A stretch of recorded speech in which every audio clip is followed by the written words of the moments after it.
اسماعیل مکہ میں رہتے ہیں اور باپ فلسطین میں رہتے ہیں، ابراہیم علیہ السلام فلسطین میں رہتے ہیں۔ جب یہ بیٹا جوان ہو گیا، ابراہیم علیہ السلام کو اللہ تعالیٰ نے خواب دکھایا کہ وہ اپنے ہی ہاتھوں سے اپنے بیٹے کو ذبح کر رہے ہیں۔ ابراہیم کو پتا تھا میں اللہ کا بندہ نہیں، اللہ کا عام بندہ نہیں، اللہ کا نبی ہوں، اور نبی کو جو خواب میں دکھایا جائے وہ سچا ہوتا ہے۔ بار بار جب یہی خواب دکھنے لگا، ابراہیم سمجھ گئے کہ اب تیرا ایک اور امتحان آ چکا ہے۔ اے ابراہیم، اب تجھے اپنے ہاتھوں سے اپنے بیٹے کو ذبح کرنے کا فرمان ملا ہے۔ ابراہیم مکہ آتے ہیں، فلسطین سے چل کر کے مکہ آتے ہیں۔ بیٹا 13-14 سال کا ہو چکا ہے، جوان ہو چکا ہے۔ فلما بلغ معه السعي، بیٹا اپنے باپ کا ساتھ دینے کے قابل ہو گیا ہے۔ قال یا بنی انی ارا فی المنام انی اذبحک فانظر ماذا تری۔ ابراہیم اپنے بچے سے کہتے، اپنے بیٹے سے کہتے ہیں کہ اے میرے بچے، میں نے خواب دیکھا ہے کہ میں تجھے ذبح کر رہا ہوں، تو بتا تیری کیا رائے ہے۔ ابراہیم اپنے بچے سے رائے مانگ رہے ہیں۔ علماء نے لکھا یہاں رائے نہیں مانگ رہے تھے، ابراہیم چاہتے پٹک کے ذبح کر دیتے، رائے نہیں مانگ رہے تھے۔ ابراہیم یہ دیکھنا چاہ رہے تھے میرا بیٹا میرا کتنا فرمانبردار ہے۔ ابراہیم نے بیٹے سے پوچھا کہ اے بیٹے، میں نے خواب میں دیکھا ہے کہ میں تجھے ذبح کر رہا ہوں، تو بتا تیری کیا رائے ہے۔ آج کا بیٹا ہوتا باپ کا مذاق اڑا دیتا، باپ کو برا بھلا کہہ دیتا کہ اے ابا جان، یہ کون سے انصاف کی بات ہے کہ آپ مجھے بچپن میں چھوڑ کے چلے گئے اور آج اتنے سالوں کے بعد آئے ہو تو مجھے ذبح کرنے کی بات کر رہے ہو، مجھے کاٹنے کی بات کر رہے ہو، مجھے مارنے کی بات کر رہے ہو۔ آج کا بیٹا ہوتا تو باپ پر 100 باتیں بول دیتا، 100 نشانے لگا دیتا، لیکن وہ اسماعیل تھا، وہ ہاجرہ کا بیٹا تھا، وہ ابراہیم کا بیٹا تھا۔ قال یا ابت فعل ما تؤمر ستجدنی انشاء اللہ من الصابرین۔ کہا کہ ابا جان، آپ کو جو حکم ملا ہے آپ پورا کر ڈالیے، اگر اللہ نے چاہا تو آپ مجھے صبر کرنے والا پائیں گے۔ اے اسماعیل، یہ جذبہ تیرے اندر کہاں سے آیا؟ اتنے پیار سے تو اپنے باپ سے بات کر رہا ہے، باپ تیری گردن کاٹنے کی بات کر رہا ہے، باپ تجھے ذبح کرنے کی بات کر رہا ہے، اور اے اسماعیل تو اتنے احترام اور ادب سے اپنے باپ سے کہہ رہا ہے اے ابا جان، آپ کو جو حکم ملا ہے آپ کر ڈالیے، اللہ نے چاہا تو آپ کا بیٹا اسماعیل صبر کر لے گا۔ اسی لیے علامہ اقبال کہتے ہیں یہ فیضان نظر تھا یا کہ مکتب کی کرامت تھی، سکھائے کس نے اسماعیل کو آداب فرزندی۔ یہ اسماعیل کے اندر یہ کمال کہاں سے آیا؟ یہ ان کی ماں کی تعلیم کا نتیجہ تھا، یہ ان کی ماں کے مدرسے اور مکتب کا اثر تھا، ماں کی گود میں انہوں نے جو تعلیم حاصل کی تھی اس کا اثر تھا۔ او میری پیاری ماں بہنوں، ٹک ٹاک پہ ناچ گانا دیکھنے والی ماں کے ایسے بچے تو نہیں پیدا ہوں گے، موبائل پر دن رات سیریل دیکھنے والی ماں کے ایسے بچے تو نہیں ہوں گے، جو مائیں اپنے بچوں کو قرآن یاد کرائیں گی، جو مائیں اپنے بچوں کو دعائیں یاد کرائیں گی، جو مائیں اپنے بچوں کو صحابہ کے واقعات سنائیں گی، جو مائیں اپنے بچوں کو نبی کے واقعات سنائیں گی، جو ماں اپنے بچوں کی صحیح تربیت کرے گی، اس ماں کو ایسے بچے ملیں گے جو بچہ اسماعیل کی شکل میں ہاجرہ کو ملا ہے۔ بیٹا کہتا ابا جان، آپ کو جو حکم ملا ہے آپ پورا کر ڈالیے، اللہ نے چاہا تو آپ مجھے صبر کرنے والا پائیں گے۔ فلما اسلما، دونوں باپ بیٹے اللہ کے حکم کے آگے جھک گئے، مسلمان ہو گئے۔ مسلمان کس کو بولتے ہیں؟ ختنہ کرا لینے کا نام مسلمان نہیں ہے، گوشت کھانے والے کا نام مسلمان نہیں ہے، جالی دار ٹوپی لگانے والے کا نام مسلمان نہیں ہے۔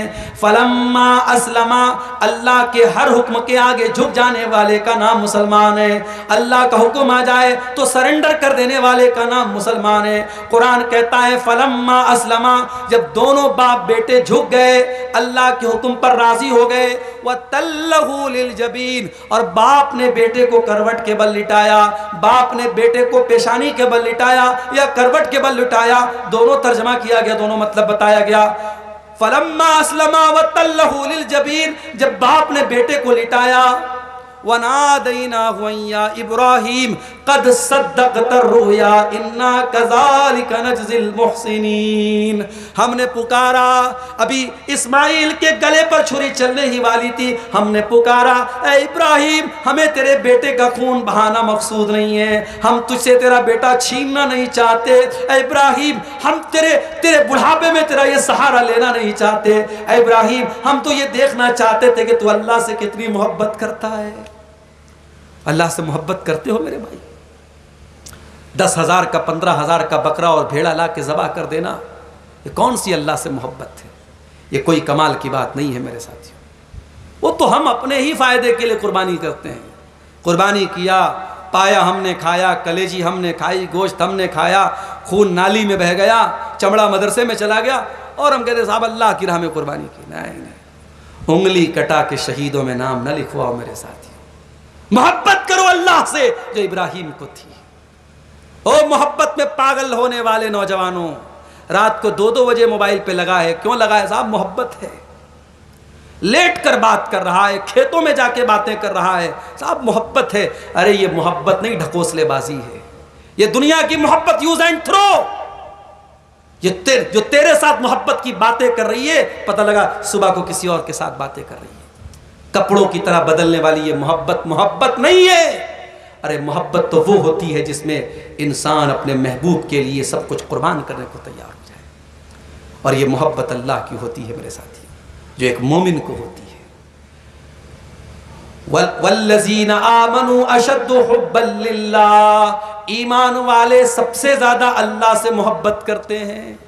ابراہیم کو اللہ سے محبت ہے میرے بھائی، اور جب اللہ سے محبت ہو تو اللہ سب سے محبوب چیز بھی مانگ لے تو دل کھول کے دے دیتا ہے انسان، اگر اللہ سے واقعی میں محبت ہو۔ اسی لیے قرآن کے 4 پارے کی آیت نازل ہوئی، لن تنالوا البر حتى تنفقوا مما تحبون، تم نیکی کو نہیں پہنچ سکتے، تم جنت کو نہیں پا سکتے جب تک اپنی محبوب چیز اللہ کی راہ میں خرچ نہ کر دو۔ جب قرآن کی آیت نازل ہوئی، حضرت ابو طلحہ انصاری اللہ کے نبی کے پاس آتے ہیں اور اپنا بہت قیمتی کھجوروں کا باغ اللہ کی راہ میں قربان کرنے کے لیے تیار ہو جاتے ہیں۔ جب اللہ سے محبت ہوتی ہے، صہیب رومی رضی اللہ تعالیٰ اپنی زندگی بھر کی کمائی مکہ کے کافروں کے حوالے کر کے خالی ہاتھ مکہ سے مدینہ چلے جاتے ہیں۔ جب اللہ سے محبت ہوتی ہے، بلال حبشی کے سینے پر گرم پتھر رکھا ہے اور تپتی ریت پہ بلال کو لٹایا گیا ہے، اور بلال کے سینے پر پتھر رکھ کے بلال سے کہا جاتا ہے اے بلال تو محمد کے دین کو چھوڑ دے، تو اسلام کو چھوڑ دے۔ بلال کہتا ہے نہیں نہیں، احد احد، میرا رب ایک ہے، میرا اللہ ایک ہے۔ محبت اس کو کہتے ہیں میرے ساتھیوں، جو بلال کو تھی، جو صہیب کو تھی، جو عمار کو تھی، جو سمیہ کو تھی، جو صحابہ کو تھی، جو ابراہیم کو تھی، اللہ سے سچی محبت تھی۔ اللہ نے کہا کہ اے ابراہیم تیری محبت سچی ہے، تو نے اپنے امتحان کو پورا کر دکھایا، ان ھذا لہو البلاء المبین۔ اے ابراہیم یہ امتحان بہت بڑا تھا۔ ہائے ہائے ہائے، ایگزام لینے والا کہہ رہا ہے کہ ایگزام بہت بڑا تھا۔ ایگزامینر خود بول دے کہ ایگزام بہت ٹف تھا، اس کا مطلب کہ ایگزام بہت ٹف تھا۔ اللہ کہہ رہا ہے کہ اے ابراہیم It was very difficult, it was very tough، یہ بہت مشکل ایگزام تھا، اپنے بیٹے کو قربان کرنے کے لیے تو تیار ہو گیا۔ ان ھذا لہو البلاء المبین، یہ بہت بڑا امتحان تھا۔ وفدیناہ بذبح عظیم وترکنا علیہ فی الآخرین۔ اے ابراہیم اب اس کا صلہ ہم تم کو یہ دیں گے کہ آنے والی نسلیں اس قربانی کو یاد کریں گے قیامت کی صبح تک۔ آج کل ایک نیا ڈھکوسلا چلا ہے، جب بقرعید کا تہوار آتا ہے نا تو نیوز والے کہتے ہیں کہ صاحب ایکو فرینڈلی بقرعید مناؤ، ایکو فرینڈلی۔ اب ایکو فرینڈلی کا کیا مطلب ہے؟ کہتے ہیں صاحب بکرے کے جیسی کیک لے آؤ اور کیک کو کاٹ دو، بکرا بھی نہیں کٹے گا، خون بھی نہیں بہے گا، گندگی بھی نہیں ہوگی اور کام چل جائے گا، اللہ بھی خوش، شیطان بھی خوش۔ تو بھائیو یہ ڈھکوسلے بازی نہیں چلے گی، اور جن کو جانوروں پر بڑی دیا آتی ہے معاف کرنا، دوسرے تہواروں پر، ہمارے غیر مسلم بھائیوں کے تہواروں پر بھی میں نے دیکھا ہے بہت بکرے کٹتے ہیں۔ پٹنہ میں میں نے دیکھا، ہمارے ڈرائیور صاحب پٹنہ کے ہیں، وہ بتانے لگے کہ بقرعید پر میں نے اتنے بکروں کو کٹتے ہوئے نہیں دیکھا جتنا اپنے ایک تہوار پر ہم نے کٹتے ہوئے دیکھا، غیر مسلم بھائیوں کے تہوار پہ کٹتے ہیں۔ تو صاحب بقرعید آتی ہے تو لوگ کیا کہتے ہیں کہ جیو ہتیا مت کرو۔ یہ کیوں نہیں سوچتے ان بکروں کو پالنے والے سب غریب ہوتے ہیں، ہزاروں غریبوں کے گھر کی روزی روٹی چلتی ہے اس قربانی کے تہوار سے. کبھی غور کرو، بہترین گوشت غریبوں کے گھر میں پہنچتا ہے اس بقرعید کے تہوار پہ. ہزاروں لوگوں کے گھر میں ہفتوں کا راشن پانی کا کھانے کا انتظام ہو جاتا ہے. پھر چمڑے کی پوری ایک جو انڈسٹری ہے بقرعید کے اس تہوار کی وجہ سے، وہ انڈسٹری گروتھ کرتی ہے، اس کو ترقی ہوتی ہے. اور اس کے بعد یہ بکری پالن کرنے والے کیا سب مسلمان ہیں؟ نہیں. آپ جا کے دیکھیے، ہمارے بنارس میں بکری بیچنے والے آتے ہیں، گورکھپور سے آتے ہیں، سلطانپور سے آتے ہیں، کہاں سے آتے ہیں، سب زیادہ تر غیر مسلم ہوتے ہیں. اور وہ بیچارے ان بکروں کو، بکریوں کو پالتے ہیں اور پھر آ کر کے بیچتے ہیں. ان کا سال بھر کا سمجھیے ان کا خرچ چلتا ہے اس سے.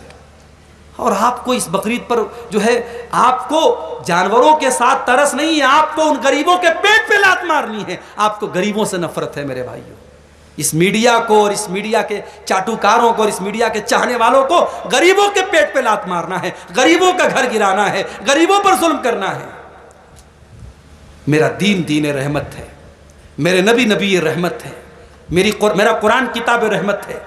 میرے نبی نے، میری شریعت نے جو بھی تہوار رکھا ہے، اس تہوار میں دنیا کے لیے کوئی پریشانی نہیں ہو سکتی. ہاں میں ایک بات کہوں گا، سونا کوڑ والوں آپ سے بھی کہوں گا، قربانی کرو تو صفائی کا خیال رکھو.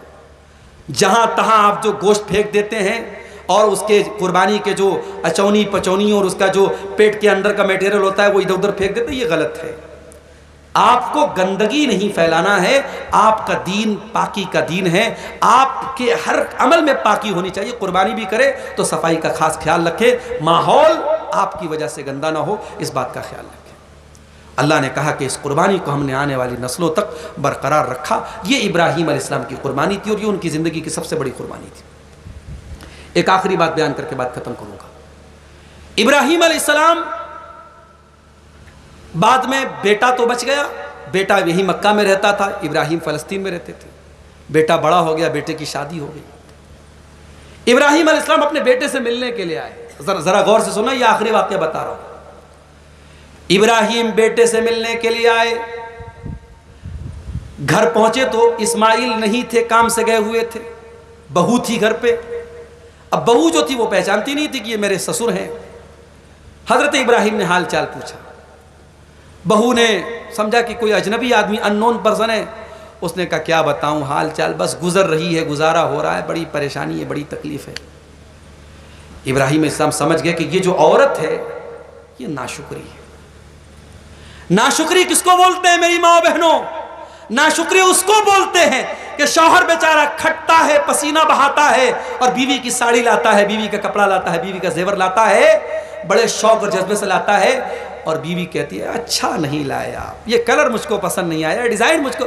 ارے اللہ کی بندی، یہ سوچ تیرا شوہر تیرے لیے قربانیاں دے کر کے وہ چیز لایا ہے، تجھے اچھی نہ بھی لگے تو شوہر کا دل رکھنے کے لیے بول دے کہ ہاں بہت اچھی ہے. ناشکری عورت کی یہی نشانی ہوتی ہے. اسے سونے کا پہاڑ بھی مل جائے تو وہ مطمئن نہیں ہوگی، سیٹسفائیڈ نہیں ہوگی. ابراہیم سمجھ گئے یہ عورت میری بہو بننے کے قابل نہیں ہے. کہا کہ اے بیٹی، تیرا شوہر آئے تو اسے میرا سلام پہنچا دینا اور کہنا کہ غیر اتبت بابک، اپنے دروازے کی چوکھٹ بدل لے. اسماعیل آئے شام کو. بیوی نے کہا کہ ایک بڑے میاں آئے تھے، بوڑھے صاحب آئے تھے، حال چال پوچھ رہے تھے اور انہوں نے آپ کو سلام کہا ہے اور کہا ہے کہ دروازے کی چوکھٹ بدل دیجیے. ابراہیم کے آنے کی خبر اسماعیل کو ان کی بیوی نے دے دی. بیوی کو پتا نہیں تھا میرے سسر تھے. اسماعیل نے باپ کی خوشبو محسوس کر لی، لب و لہجہ محسوس کر لیا کہ یہ میرا باپ ہی ہو سکتا ہے. کہا کہ تو پوری بات بتا، میرے باپ نے کیا پوچھا تھا، تو نے کیا بتایا تھا؟ پوری بات بتا دی اس نے. کہا کہ معاف کرنا میری بیوی، میرے باپ نے مجھے حکم دیا ہے تجھے طلاق دینے کا، میں تجھے طلاق دیتا ہوں. اسماعیل نے بیوی کو طلاق دے دیا. اب اور آگے بڑھیے. ابھی آپ کی آنکھیں حیرت سے پھٹی ہیں اور ہماری مائیں بہنیں تو ہو سکتا ہے تھوڑا بہت ناراض بھی ہو رہی ہوں. ابھی واقعہ پورا نہیں ہوا، تھوڑا سنیے گا.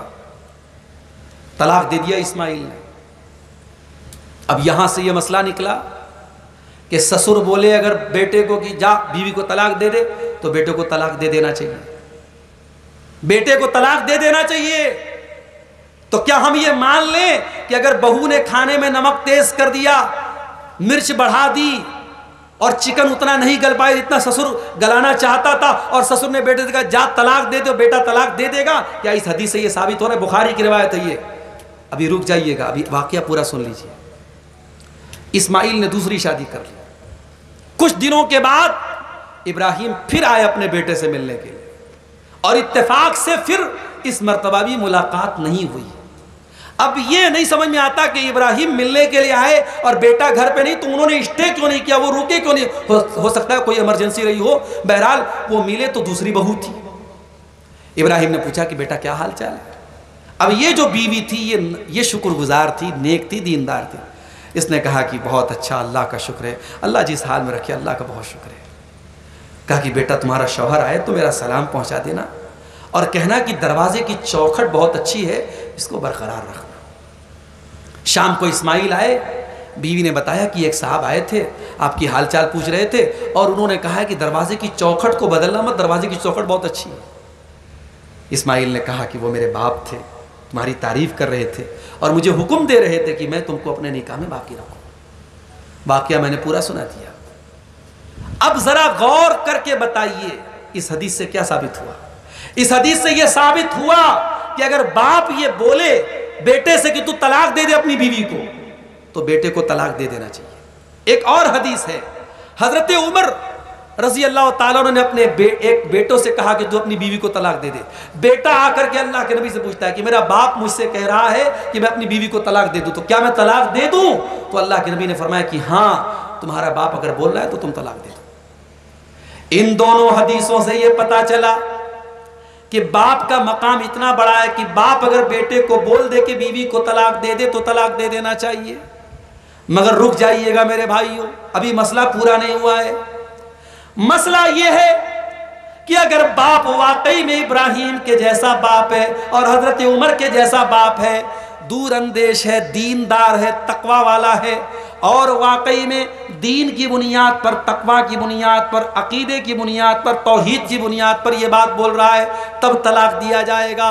یہ نہیں اس کے پسند کا کھانا نہیں بنا تو طلاق دے دے، یہ نہیں کہ اس کے کپڑے پر آئرن نہیں ہوا تو طلاق دے دے، یہ نہیں کہ اس کا کپڑا واشنگ مشین میں نہیں دھلا گیا تو طلاق دے دے۔ ایسا نہیں ہونا چاہیے۔ طلاق کی کوئی معقول وجہ ہو تو بیٹا اپنے باپ کی بات مانے گا اور طلاق دے دے گا۔ اور دوسری بات یہ پتہ چلی کہ عورت دروازے کی چوکھٹ ہے، دروازے کی چوکھٹ ہے۔ آپ کو گھر میں جانا ہے تو چوکھٹ کے بغیر آپ گھر میں انٹری نہیں کر سکتے۔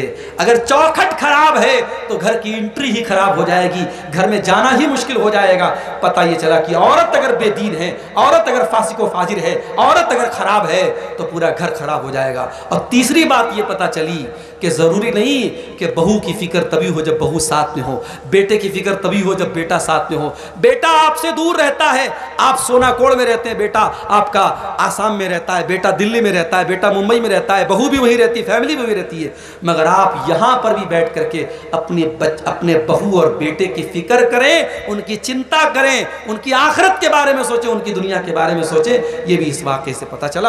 ابراہیم علیہ السلام کی سیرت کے تعلق سے یہ چند باتیں آپ کے سامنے رکھی گئی ہیں۔